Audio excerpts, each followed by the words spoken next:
Hey everyone, it's Brian Altano from IGN and IGN's Nintendo Voice Chat, back at you with another weird Nintendo Switch peripheral unboxing. This time around we have something a little special. These are the Nintendo Switch NES Online official controllers from Nintendo.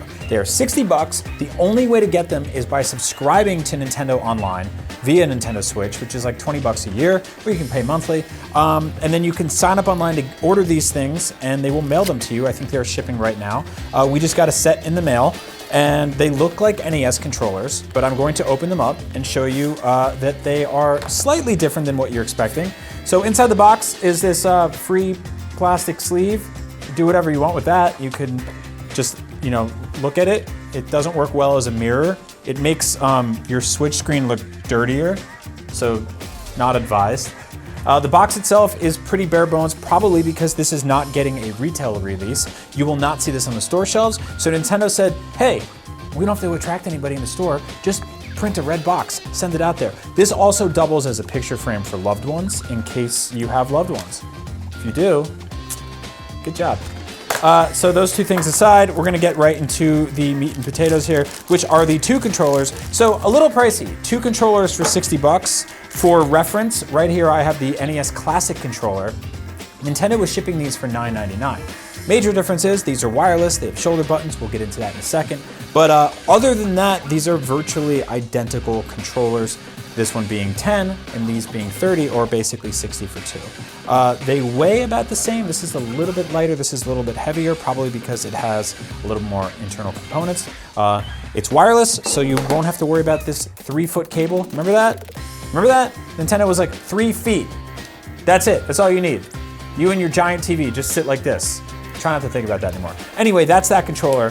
These are these. Come with 2 bags, put anything you want inside them. These are the controllers. They are right here. They are completely identical to each other. There's no signature on which is 1 or 2 or anything like that. Doesn't really matter. The originals never did. They have shoulder buttons on them, and one thing I want to point out is that the left shoulder button operates the screenshot. The right operates as the home button, and hitting both at the same time suspends the game. That's all fine and dandy, but what you're really here for is to see how they attach to a Nintendo Switch. And I know what you're thinking. This is gonna get dumb, and yes, you are right. Now, right off the bat, it does not show us which way these go. There's an arrow here, but there's no so I don't want to do this the wrong way. They do have release buttons on the back in case you do screw that up, but here we go.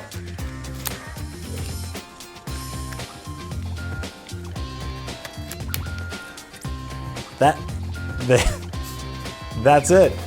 That is a way to spend $60 to make your Nintendo Switch look very stupid and very adorable. I think if you had brought this back in time and showed this to somebody in the 80s, they'd be like, what the hell are you people doing in the future?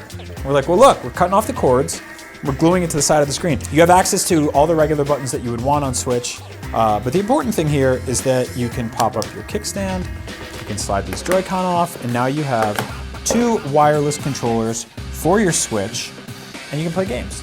Specifically, you can play games in the NES Online app, which I'm going to load up right now.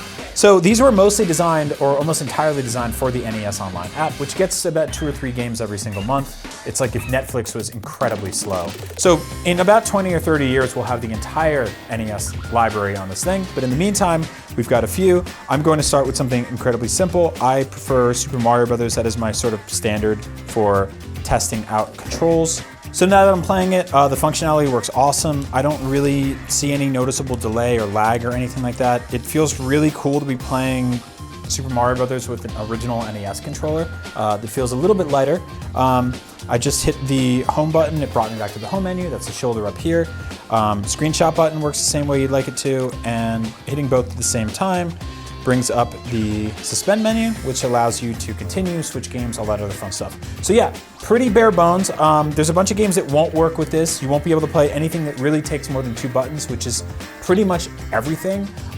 There's games like Pocket Rumble that do work, but then other ones are just like, don't really recognize what's going on here. So the communication with everything is, leaves a little bit to be desired, but Nintendo has been very straight up in saying that these are specifically for NES Online, which, like I said, gets in a few new games a month.